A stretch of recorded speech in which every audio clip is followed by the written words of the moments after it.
नमस्कार मित्रांनो, अद्वैत अद्विता व्लॉग्समध्ये तुम्हा सर्वांचे स्वागत. आज आपण पाहणार आहोत एक अद्भुत असे श्री मुधाई देवी मंदिर. सातारा जिल्ह्यातील कोरेगाव तालुक्यात श्री क्षेत्र देऊर येथे हे मंदिर असून मंदिराचा इतिहास खूपच अद्भुत आणि रहस्यमय असा आहे.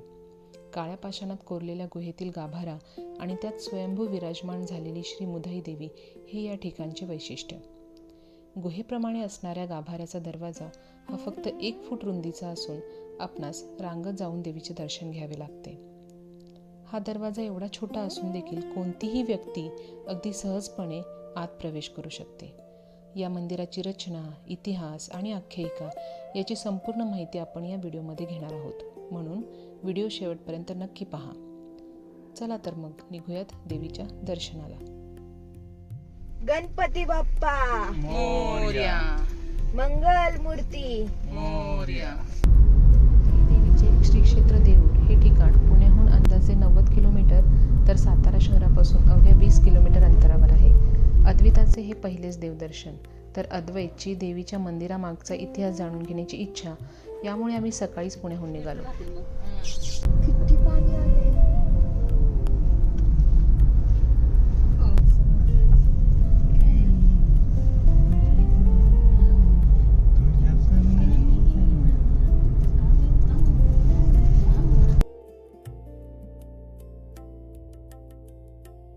पावसामुळे झालेल्या रम्य वातावरणात 1.5 तासात आम्ही पोहोचलो देऊर या ठिकाणी. आता आपण पोहोचलो आहे मुधाई देवी मंदिरात. चला जाऊया. ही देवीचे प्राचीन आणि खडकामध्ये तयार झालेले हे सुंदर असे मंदिर. लाखो भाविक मनोभावे देवीच्या दर्शनास अगदी न चुकता येतात. प्रांगणात दीपमाळा तसेच पादुका मंदिर दिसून येते. मुख्य प्रवेशद्वारातून प्रवेश केल्यानंतर पायऱ्या उतरून समोर दिसतो तो सुंदर असा लाकडी सभामंडप. श्री मुधाई देवी हे नागपूरच्या भोसले घराण्याचे कुलदैवत. यांनीच मंदिराच्या 4ही बाजूला दगडी बांधकाम देखील केले आहे. अनेक भाविक येथे येऊन देवीचा गोंधळ कार्यक्रम अगदी भक्तिभावे करतात.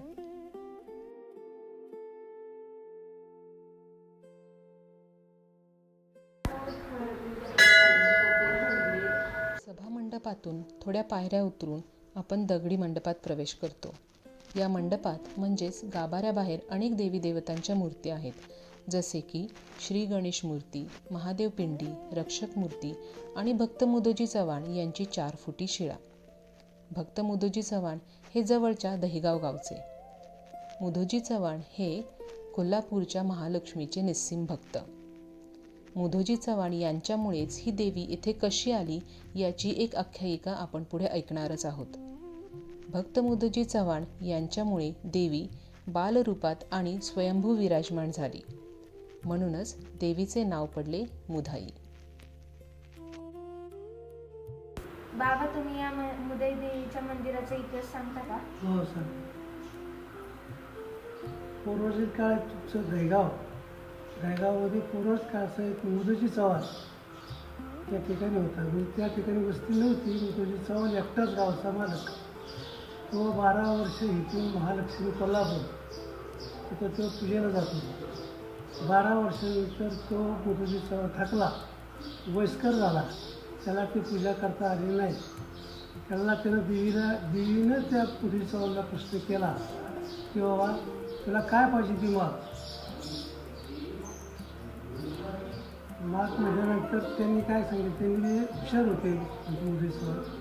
तेवढे मला दळण करायचं असेल तर काय नको, फक्त तुमची सेवा मला पाहिजे, तुम्हीच तिकडे चाला. प्रश्न त्यांनी मुधोजी चव्हाणने केला.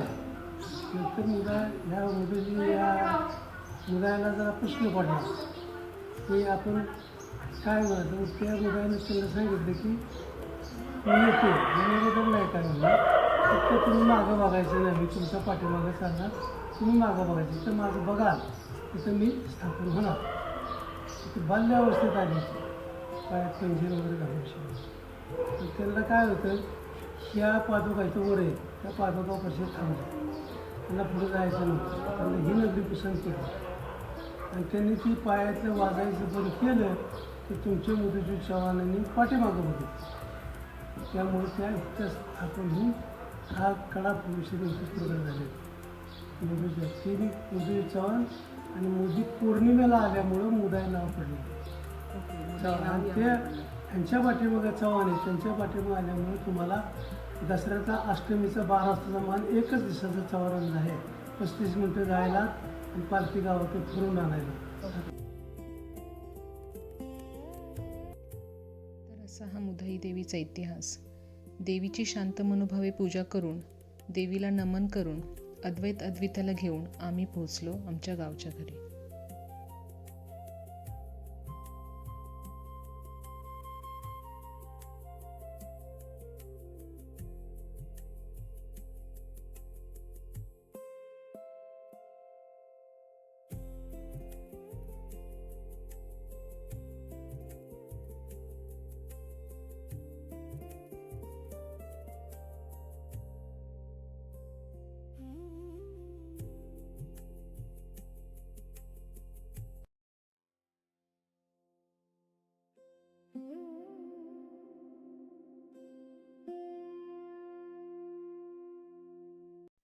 घरी गप्पा गोष्टींमध्ये खूप छान वेळ गेला.